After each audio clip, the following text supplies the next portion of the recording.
Energy of natural resources typically face market incentives that provide financial reward for exploitation. For example, owner of forest lands have a market incentive to cut down trees rather than manage the forest for carbon capture, wildlife habitat, flood protection, and other ecosystem service.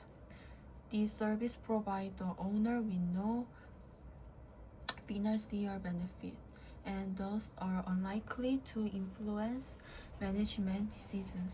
But the economic benefit provided by these services, based on their non-market values, may exceed the economic value of the timber. For example, a United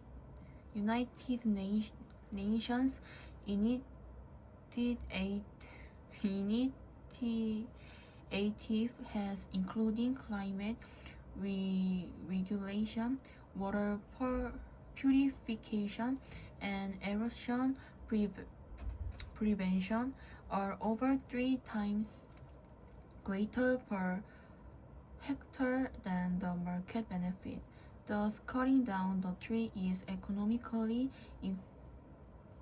inefficient, and markets are not sending the correct signal to favor ecosystem service over extractive use.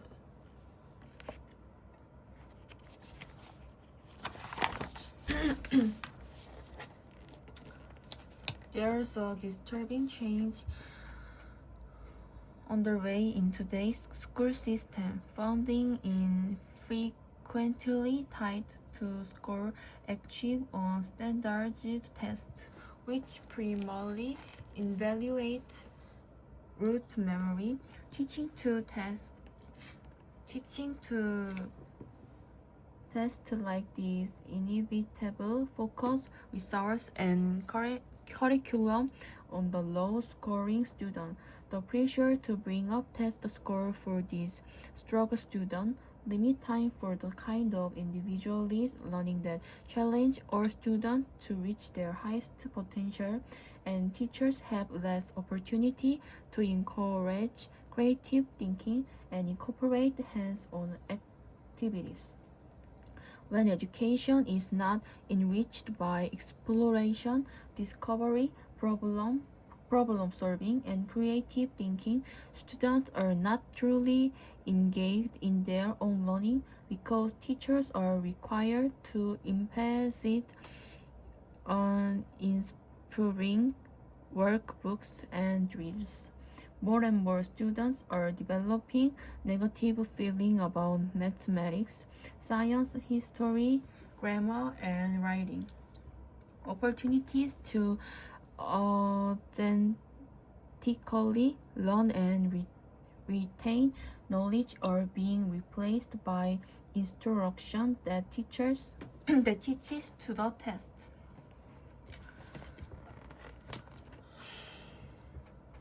For many years, it was indeed widely believed that the adult brain was essentially set with all the neurons and major connection we need. Sure, we learn new things and update our understanding of things all the time, meaning new connection are regularly being formed and turned over the network covering learning and memory. But in terms of overall physical structure and major connection, the stuff that market us what we are, the earth brain was long thought to be done. However, in recent years, there's been a steady stream of evidence revealing that the adult brain can change and adapt, even create new neurons, and experience can still reshape the brain even as we head into our new neurons, and experience can still reshape the brain even as we head into our twins years. Consider the taxi driver study. There, where constant driving and navigation of chaotic London street learns to increase. People emphasize rebelling the adult brain structure is somewhat malleable. Often,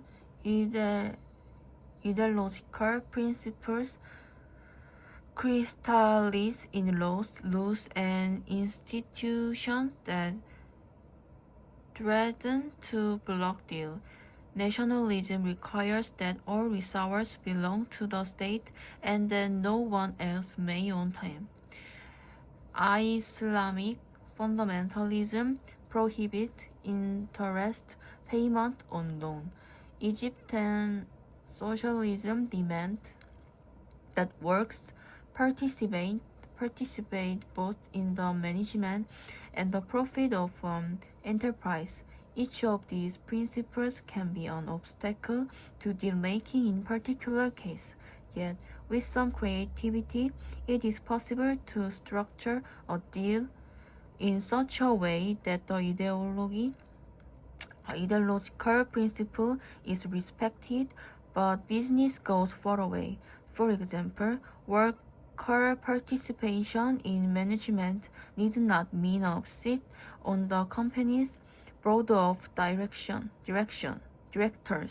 by simple on advisory committees that meets regularly with an officer of the company, and a petroleum development contract could be written in such a way that the ownership of oil is transformed not when the oil is in the ground, but at the point that it leaves the flag of the well.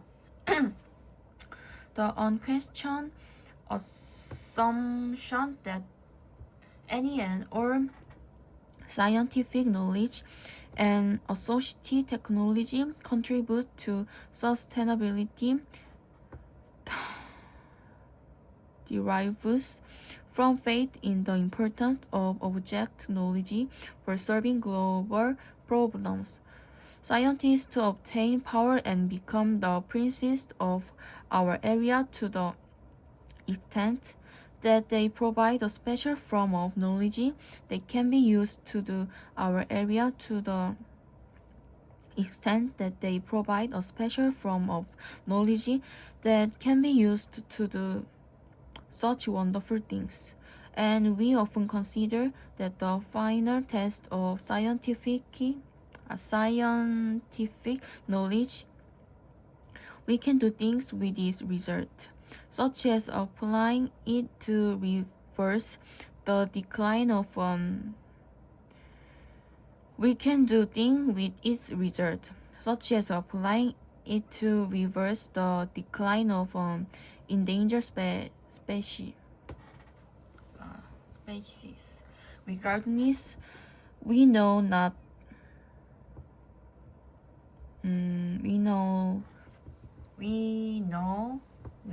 that the linear view of the relation between science and social outcomes is flawed.